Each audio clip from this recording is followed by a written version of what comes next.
দুর্গাপুরের নবীনপল্লীতে প্রধানমন্ত্রী আবাস যোজনার আবাসন বন্টন ঘিরে তীব্র উত্তেজনা। যোগ্য স্থানীয়দের বঞ্চিত করে বহিরাগতদের নাম অন্তর্ভুক্তির অভিযোগে রাস্তায় নামলেন ক্ষুব্ধ বাসিন্দারা। শামিল বিজেপি নেতৃত্ব। যদিও প্রশাসনের দাবি সম্পূর্ণ স্বচ্ছ প্রক্রিয়াতেই তালিকা প্রস্তুত। এবার দেখার এই বিতর্ক কোথায় গিয়ে থামে। শহর দুর্গাপুরে প্রধানমন্ত্রী আবাস যোজনার আওতায় আবাসন বন্টনকে ঘিরে তীব্র উত্তেজনা সৃষ্টি হয়। সোমবার নবীনপল্লী এলাকায় দুর্গাপুর নগর নিগমের উদ্যোগে আবাসনের বৈধ নথি আবেদনকারীদের হাতে তুলে দেওয়া হয়। তবে সেই অনুষ্ঠান ঘিরে ওঠে একাধিক বিস্ফোরক অভিযোগ। স্থানীয় বাসিন্দাদের দাবি, বহুদিন ধরে এলাকার প্রকৃত ও যোগ্য আবেদনকারীরা প্রধানমন্ত্রী আবাস যোজনার জন্য আবেদন জানিয়েও চূড়ান্ত তালিকায় স্থান পাননি। অথচ তাদের অভিযোগ, বহিরাগত কিছু ব্যক্তির নাম তালিকাভুক্ত করে তাদের হাতে আবাসনের নথি তুলে দেওয়া হয়েছে। অভিযোগকে কেন্দ্র করে ক্ষুব্ধ বাসিন্দারা রাস্তায় নেমে বিক্ষোভ প্রদর্শন করেন এবং পথ অবরোধে শামিল হন। এর ফলে কিছু সময়ের জন্য যান চলাচল ব্যাহত হয়। এলাকায় উত্তেজনার পারদ চড়ে। বিক্ষোভে নেতৃত্ব দেন বিজেপির ৩ নম্বর মণ্ডলের সভাপতি বুদ্ধদেব মণ্ডল সহ দলের একাধিক নেতাকর্মী। তাদের স্পষ্ট বার্তা, স্থানীয় যোগ্য বাসিন্দাদের আবাসন না দিলে বৃহত্তর আন্দোলনের পথে হাঁটতে বাধ্য হবেন তারা। পাশাপাশি প্রশাসক মণ্ডলীর চেয়ারপারসনের বিরুদ্ধেও অস্বচ্ছতার অভিযোগ তোলা হয়। যদিও সমস্ত অভিযোগ সম্পূর্ণ অস্বীকার করেছেন প্রশাসক মণ্ডলীর চেয়ারপারসন অনিন্দিতা মুখোপাধ্যায়। তার বক্তব্য, সরকার নির্ধারিত নিয়ম ও যোগ্যতার ভিত্তিতেই আবেদনগুলি যাচাই বাছাই করে চূড়ান্ত তালিকা প্রস্তুত করা হয়েছে। পুরো প্রক্রিয়া স্বচ্ছতার সঙ্গে সম্পন্ন হয়েছে বলে দাবি করেন তিনি। বহিরাগতদের আবাসন দেওয়ার অভিযোগকেও তিনি ভিত্তিহীন বলে উড়িয়ে দেন। ঘটনাকে কেন্দ্র করে নবীনপল্লী এলাকায় রাজনৈতিক চাপানুতোর আরও জোরদার হয়েছে।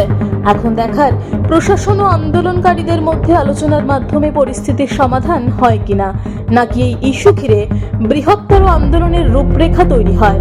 আমরা ঘর পাইনি, ওরা 3 ভাই, তো একজনে পেয়েছে, এখন আর 2জন পাইনি।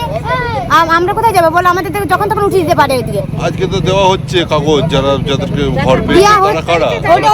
দলিল দিচ্ছে সবাইকে বাড়ি যারা পেয়েছে। আর আমরা কোথায় যাবো? এত মানুষ যে ঘর পাইনি, এলাকার লোক কেউ পাইনি না, এখন অনেক সবাই পাইনি, অনেক ঝুপড়ির এত লোক ঘর পাইনি, আর অর্ধেক লোক পেয়েছে, আবার অর্ধেক বিক্রি হয়ে গেছে। তাহলে আমরা কোথায় যাবো? কি বলছে ডিএমসি?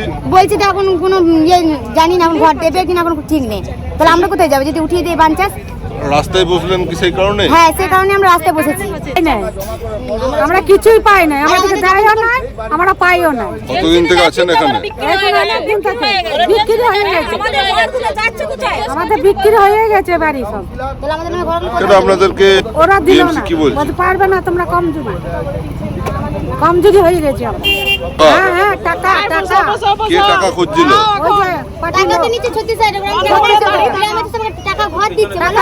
বিক্রি করে দিয়েছে, ওদের বসার থাকার কোনো জায়গা নেই। টাকার বিনিময়ে ডিএমসি, ওই দেবুসাই, অনিন্দিতা মুখার্জি সবাই মিলে ঘর বিক্রি করে দিয়েছে। আচ্ছা, এই যে যাবে এত মানুষ যে অসহায়, ওরা কোথায় যাবে এখন? ঘরটা ওদের জন্যই করা হয়েছে, গরিব মানুষ। তাহলে কাদেরকে দেওয়া হচ্ছে ঘরগুলো? বাইরে থেকে এসে ঘর ভাড়া খাটাচ্ছে এখানে। এরা বাসিন্দারা ঘর পাচ্ছে না, বাইরের লোক এসে ভাড়া খাটাচ্ছে। মানুষের ঘর সব বিক্রি করে দিয়েছে, ওদের বসার থাকার কোনো জায়গা নেই। টাকার বিনিময়ে ডিএমসি, ওই দেবুসাই, অনিন্দিতা মুখার্জি সবাই মিলে ঘর বিক্রি করে দিয়েছে। আচ্ছা, এই যে যাবে এত মানুষ যে অসহায়, ওরা কোথায় যাবে এখন? ঘরটা ওদের জন্যই করা হয়েছে, গরিব মানুষ। তাহলে কাদেরকে দেওয়া হচ্ছে ঘরগুলো? বাইরে থেকে এসে ঘর ভাড়া খাটাচ্ছে এখানে। এরা বাসিন্দারা ঘর পাচ্ছে না, বাইরের লোক এসে ভাড়া খাটাচ্ছে। মোদিজির দেওয়া বাড়ি, যে সেন্ট্রাল গভর্নমেন্টের প্রজেক্ট, আপনারা ওদিকে দেখতে পারবেন, সেই 408খানা বাড়ি পাঠানো হয়েছে, আর সেখানকার স্থানীয় নবীনপল্লীর বাসিন্দাদের জন্য পাঠানো হয়েছে। কিন্তু আমাদের দেখতে পাচ্ছি যেটা কার্যক্ষেত্রে সেই সমস্ত বাড়ি এখানকার তৃণমূলের তৎকালীন কাউন্সিলর দেবু সাহাই এবং ডিএমসি যোগ সাজেশের মাধ্যমে বহিরাগতদের বিক্রি করে দেওয়া হয়েছে। আমরা দেখেছিলাম কিছুদিন আগে কিছু রোহিঙ্গাকেও এখানে প্রবেশ করানো হয়েছিল। তো এইভাবে অসামাজিক কাজকর্ম, তোলাবাজি, কাটমানির বিনিময়ে গরিব মানুষের ঘর তৃণমূল কংগ্রেস বিক্রি করে দিচ্ছে। আর তার প্রতিবাদে এলাকার মানুষ আজকে এখানে পথ অবরোধে সামিল হয়েছে। আমরা তাদেরকে নৈতিক সমর্থন জানাতে এখানে এসেছি। যারা পেয়েছে ডিপিআরে যাদের নাম, আপনারা লিস্টটা দেখে নেবেন।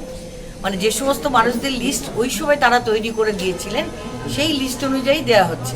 কিছু মানুষ আছেন যারা এখন বলছেন আমাদের ভোটার কার্ড, আধার কার্ড এখানেরই, অথচ আমরা পাইনি, আমরা টাকা দিতে পারিনি। মানে যারা টাকা অলরেডি দিয়েছিলেন, টাকাটা দেবেন সরকারি, তবে তো দেওয়া হবে। তো যারা বলছেন যে আমরা তখন দিতে পারিনি, আমরা এখন দিতে ইচ্ছুক, আমরা বিবেচনা করে দেখে নিয়ে সেই মানুষগুলিকেও দেব।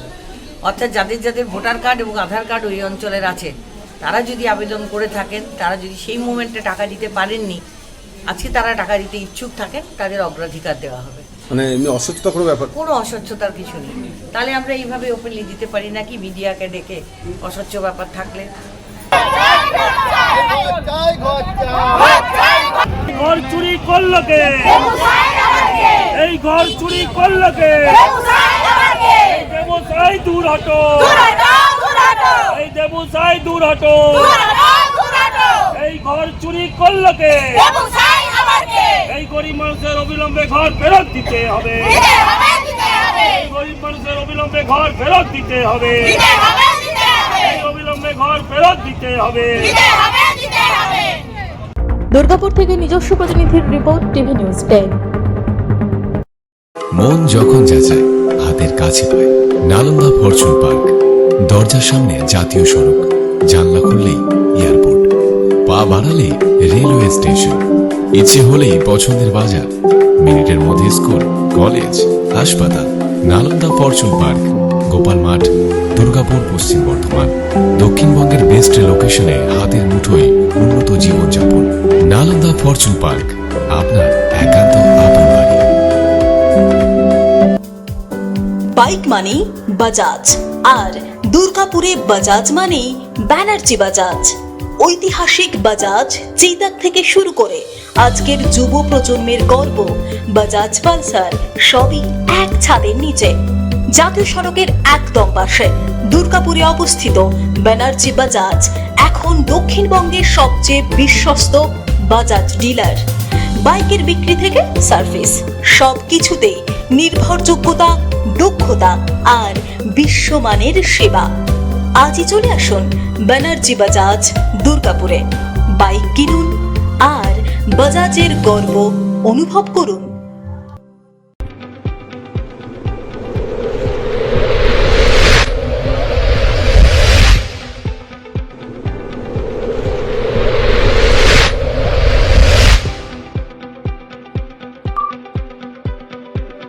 শিল্প শহর দুর্গাপুরের স্বাস্থ্যসেবায় এক নতুন দিগন্তের নাম বিবেকানন্দ হাসপাতাল।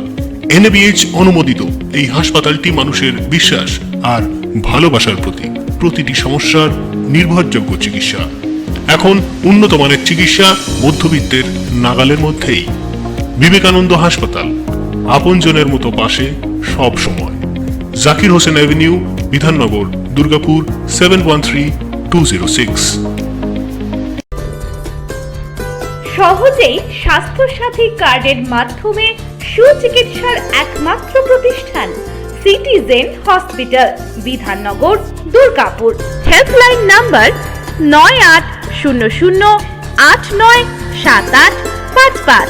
অ্যাপয়েন্টমেন্টের জন্য ফোন করুন 7477783932 কিংবা 9933475697 এই নম্বরে। ছিমছাম পরিবেশ এবং প্রাইম লোকেশনে মনের মতো সুন্দর হোটেল মানেই হোটেল অ্যাস্টর। হোটেল অ্যাস্টরে আপনি পাবেন মনের মতো সিঙ্গেল এবং ডাবল বেডের অত্যাধুনিক সুবিধাযুক্ত রুম, পাবেন রকমারি জিভে জল আনা স্বাদের ইন্ডিয়ান, চাইনিজ এবং কন্টিনেন্টাল ভ্যারাইটি ডিশ দিয়ে সাজানো ঝাঁ চকচকে ব্যাংকুয়েট। সিটি সেন্টারের ক্ষুদিরাম বসু সরণির মতো অভিজাত এলাকার আপনার মনের মতো রুম পেতে আজই যোগাযোগ করুন hotel Astor, city centre, Durgapur 16। আপনারা দেখছেন টিভি নিউজ 10। আপনারা মানে আমরা।